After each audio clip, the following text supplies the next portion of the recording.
Welcome to world awareness.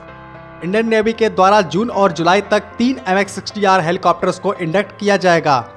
ये helicopters मई 2020 में ही Indian navy को डिलीवर कर दिए गए थे, लेकिन अभी तक ये हेलीकॉप्टर्स अमेरिका में ही थे क्योंकि वहाँ पे इंडियन क्रू को ट्रेनिंग प्रोवाइड की जा रही थी और अब उनकी ट्रेनिंग पूरी होने वाली है, इसीलिए अब ये हेलीकॉप्टर्स जून और जुलाई तक इंडिया में आने वाले हैं। इंडिया के द्वारा इसके टोटल 24 यूनिट्स को खरीदा गया था और ये डील फरवरी 2020 में साइन की गई थी, जब अमेरिका के प्रेसिडेंट डोनाल्ड ट्रंप इंडिया के विजिट पे थे। ये डील टोटल $2.2 बिलियन की थी, जिसमें अमेरिका की कंपनी बोइंग के द्वारा इसकी 24 यूनिट्स को इंडियन नेवी को सप्लाई करना है। अब हम आपको MH-60R हेलीकॉप्टर्स की कैपेबिलिटी के बारे में बताएंगे और बताएंगे कि इंडियन नेवी के द्वारा इस हेलीकॉप्टर को इंडक्ट करने से इंडियन नेवी की पावर कितनी ज़्यादा बढ़ने वाली है। तो MH-60R एक 4th जनरेशन का मल्टी मिशन हेलीकॉप्टर है। इस हेलीकॉप्टर को मेनली एंटी सबमरीन वॉरफेयर के लिए बनाया गया है, लेकिन उसके साथ साथ ये anti surface warfare, medical evacuation, combat and rescue तथा सर्च एंड रेस्क्यू जैसे ऑपरेशंस को आसानी से कर सकता है। इस हेलीकॉप्टर के द्वारा इंडियन नेवी के द्वारा ऑपरेट किए जाने वाले सी किंग हेलीकॉप्टर को रिप्लेस किया जाएगा। MH-60R हेलीकॉप्टर को इक्विप्ड किया गया है एक पावरफुल रडार तथा सोनार के द्वारा। ये हेलीकॉप्टर एंटी सबमरीन वॉरफेयर के लिए मार्क 54, मार्क 46 तथा मार्क 50 जैसे लाइट वेट टॉर्पीडो को कैरी करता है। वहीं पे लैंड अटैक के लिए इसमें AGM-114 हेलफायर मिसाइल को लगाया गया है, जिसका कुल वजन लगभग 49 kg होता है और इसकी ऑपरेशनल रेंज 11 किलोमीटर तक होती है। इन सभी वेपन्स के साथ साथ इस हेलीकॉप्टर में M16 तथा M214 जैसे मशीन गन भी लगे हुए हैं।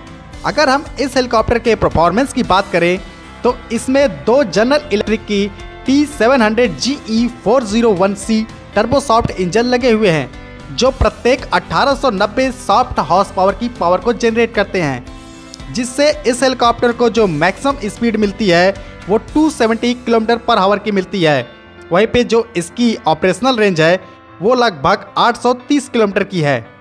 MH-60R हेलीकॉप्टर को ऑपरेट करने के लिए 3 से 4 क्रू मेंबर की जरूरत पड़ती है और ये 5 पैसेंजर्स को भी कैरी कर सकता है। अगर इसके लोड की बात करें तो ये इंटरनली 1900 kg तथा एक्सटर्नली 2000 kg के लोड को बियर कर सकता है।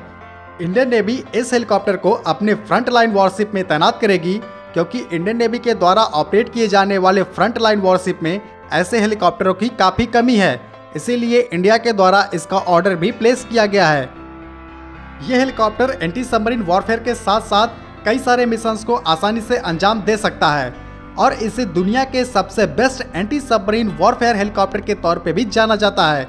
ये काफ़ी रिलायबल हेलीकॉप्टर है तथा इसकी कैपेबिलिटी भी काफ़ी बेहतरीन है, इसीलिए इंडियन नेवी के द्वारा इस हेलीकॉप्टर को सेलेक्ट किया गया था। चाइना के द्वारा उसकी सबमरीन को लगातार इंडियन ओशियन रीजन में भेजा जा रहा है और इंडिया इसी खतरे को देखते हुए इस हेलीकॉप्टर को जल्दी से जल्दी प्राप्त करना चाहता है, क्योंकि चाइनीज सबमरीन के लिए ये हेलीकॉप्टर काफ़ी बड़ा खतरा साबित हो सकते हैं। इंडियन नेवी जब इन्हें इंडक्ट कर लेगी तो इंडियन नेवी की जो एंटी सबमरीन वॉरफेयर की कैपेबिलिटी है वो काफ़ी ज़्यादा इंक्रीज हो जाएगी। उसके साथ साथ इंडियन नेवी की जो सर्विलांस करने की क्षमता है उसमें भी काफ़ी हद तक इजाफा होगा।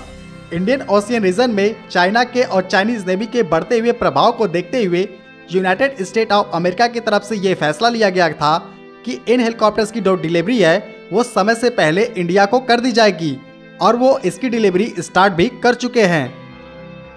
ओवरऑल कुल मिला के देखा जाए तो ये हेलीकॉप्टर्स काफ़ी ज़्यादा कैपेबल है और इंडियन नेवी में शामिल होने से इंडियन नेवी की जो कैपेबिलिटी है उसको काफ़ी हद तक इंक्रीज करेगा और चाइनीज नेवी के लिए ये एक चैलेंज साबित हो सकता है, क्योंकि ये चाइनीज नेवी की सबमरीन को आसानी से काउंटर कर सकता है।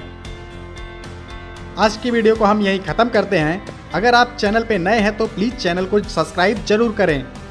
जय हिंद।